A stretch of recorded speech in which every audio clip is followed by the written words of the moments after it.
Chapter 25 in the Jarvis focuses on assessment of the anus, the rectum, and for men, the prostate. In addition to focusing on normal versus abnormal findings and practicing your subjective and objective data collection, think about specifically looking for evidence of normal versus abnormal function and disease, and teaching health promotion. We're going to talk about how to inspect the skin, look for sores and lesions, assess hemorrhoids and stool, and how to palpate the rectal vault for stool. When you're obtaining your health history, subjective data questions should include usual bowel routines for the patient. How often do they have a bowel movement? Are they normal? What are the usual colors and consistencies for the patient? Have they noticed any change in bowel habits recently? Has there been any rectal bleeding, blood in the stools, or black tarry stools? Do they use any medications such as laxatives, stool softeners, or iron that could impact their bowel movements? And this could also include, obviously, things like opiates. Have they had any concerns about their rectal or anal conditions like itching, hemorrhoids, cracking of the skin, fissures, or fistulas? Is there any family history of polyps or cancer in the colon or the rectum, inflammatory bowel disease, or prostate cancer? And what is their self-care behavior in terms of bowel health?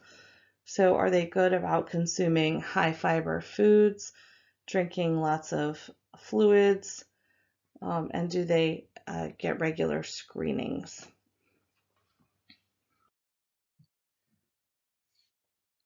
Your objective assessment is going to focus on inspection of the anus and the perineal area, inspection during the Valsalva maneuver, and then palpation of the anal canal and rectum on all adults during screening, not during a routine examination like an acute or inpatient exam. And then testing stool for occult blood on an annual or as needed basis. So we perform rectal examinations on all adults, particularly those in middle and late years, not on every exam, like not every contact, but every full physical exam. Help the person assume a position where you have good access to the anus and rectum where they can relax their muscles.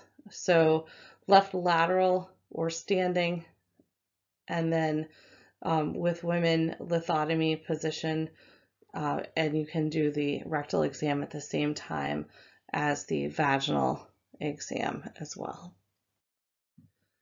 So the left lateral is also referred to as Sims position. The lithotomy position is where we use the stirrups, and then standing and bending over. The lithotomy is the only position you would use to do concurrent vaginal and rectal exams, and you wouldn't use the lithotomy position for a male.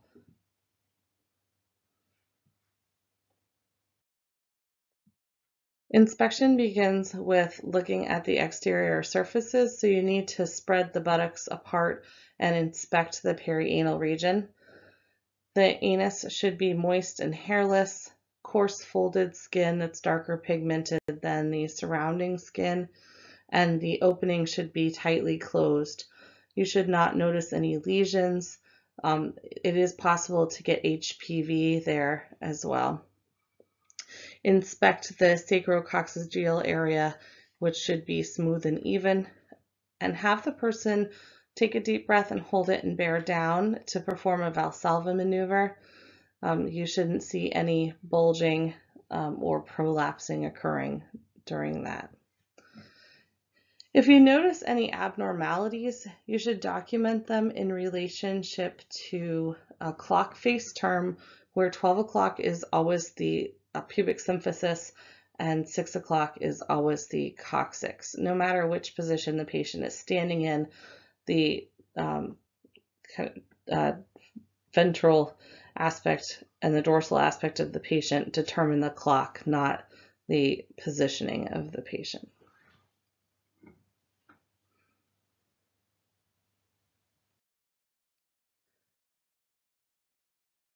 So make sure if you see any sores or lesions that you document those as well. And if you're doing a full head-to-toe exam on your patient, you can incorporate this examination in while you're doing peri-care rather than doing a separate examination while you're doing your quick head-to-toe. So to palpate the anus and the rectum, instruct the person that palpation is not painful, but it may feel like pressure, like they need to move their bowels. Make sure that you have a gloved hand, short fingernails, no big rings or anything like that. And again, place the pad of your index finger against the anal ring, so the anal verge. You'll feel the sphincter kind of tighten up against you initially, and then it will start to relax. As it relaxes, you flex the finger, so you kind of bend the finger and it will open the anal canal and the tip of your finger will enter the anus. And then you can just kind of rotate your finger in to palpate the entire anal ring, the muscular ring there at the opening. And then for men, and again, make sure you have plenty of lubrication, but you can go in further and you can palpate the prostate gland as well. This is the same technique you should be using if you're doing rectal meds. On the anterior wall of the rectum, there should be the prostate gland, and for women, you can actually feel the cervix through the rectal wall. As you withdraw your finger, look to see what color the stool is, even if there's no actual big stool in the rectal vault. There should be smears of stool or coating of stool along the edges. So look to see if it's brown. Make sure that it doesn't look like melena or bright red or mucousy. If it does, you should test it. You should hemocult it. Okay, and then once you've removed your glove, change your glove, wash your hands, put on a new glove, but wipe the patient off. So remove the lubricating jelly because that's uncomfortable to have on your rectum hanging out there. So the color, normal stool on the glove should be brown, and it should be pretty soft, almost like a peanut buttery consistency. So test that for occult blood using the hemocult. Certain agencies allow nurses to test. Some only allow physicians, and some only allow the lab. So make sure that you follow your agency protocol. It's negative to, when you put the developer on, to only see brown stool through the slide. It is abnormal, so it's an abnormal positive test when you see a purpley blue color leaking through the test paper, and that indicates blood. But you get a false positive reading if the person's been taking iron supplements, eat a ton of like beets or blueberries or red meat or things that contain a large amount of heme, or anything that would stain the stool a dark blue or black. And then enhance self-care by providing patients with an at-home collection kit to screen for colorectal cancer. And they can collect stool at home and they can mail it in and it can be tested. Just to give you an idea, you should be able to recognize descriptions of stool and what that means in terms of the patient's health. So a change in stool really indicates a change in health. We keep stool charts in patients' rooms for a reason, so that we can track to see whether they're getting better, worse, or staying the same. In pediatrics, the baby's first stool is a good indication of anal patency, but also shows us that that the baby is starting to digest food and that their GI tract is starting to work. So that first stool is usually meconium, which is a thick, tarry, blacky green color, and then breastfed babies usually have this mustard yellow seedy stool, whereas bottle-fed babies tend to have more of just kind of a green mucousy stool at first. And then once all of the meconium is out of the GI tract, the stool starts to turn a little bit browner and starts to become a little more firm. When you have an adult, again, brown should be normal and it should be formed. The more hydrated you are, the softer it is, but it shouldn't be loose or watery in order for it to be healthy. Melena, which is a black tarry stool, indicates an upper GI bleed because when the acid that's only found in the stomach, so gastric acid, denatures the protein in the blood and breaks down the iron, and then the iron becomes that kind of black color. So you either vomit coffee ground emesis or you have black tarry melena stool. So that's an upper GI bleed. A lower GI bleed has a maroon to red stool. And that is, indicative of bleeding within the small intestine or the colon, because this is an alkaline environment and the blood stays kind of in blood form. So you'd look for clots, ribbons of blood in the stool, or just like completely red or maroon colored stool to indicate a lower GI bleed. Bright red blood per rectum, so like when people wipe, or bright red blood in the bowl with brown stool, would be more indicative of something like hemorrhoids or a fissure. So look for hemorrhoids, and hemorrhoids are varicose veins at the rectal opening that, if they are reducible, are nice and pink. They should be soft, squishy, and pink. They can also become incarcerated, where they're, kind of large and swollen and stuck out and possibly, tender or painful. Especially they become irritated if the stool isn't completely cleaned off of them. But if they become strangulated, then they become purple or black and swollen and incredibly painful. And they can become thrombosed, where they need to be surgically drained. Thrombosed hemorrhoids are like shiny blue, full of clotted blood, very painful and swollen. And just a general surgeon would kind of open those up and take care of those and remove the clot. Colorectal cancer screening is a very important discussion to have with every patient that comes in. It is the second leading cause of cancer-related deaths because people don't receive enough screening. Everyone age 50 or older should have regular screening tests.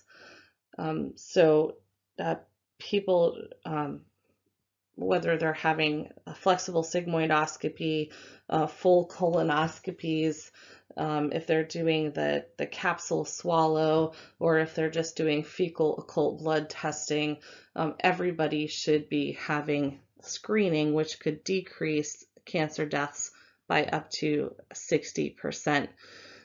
Polyps are the first stage of colon cancer, and so precancerous polyps can be removed and prevent the kind of changing epithelial cells from becoming cancerous. So here again are the different tests that we can use.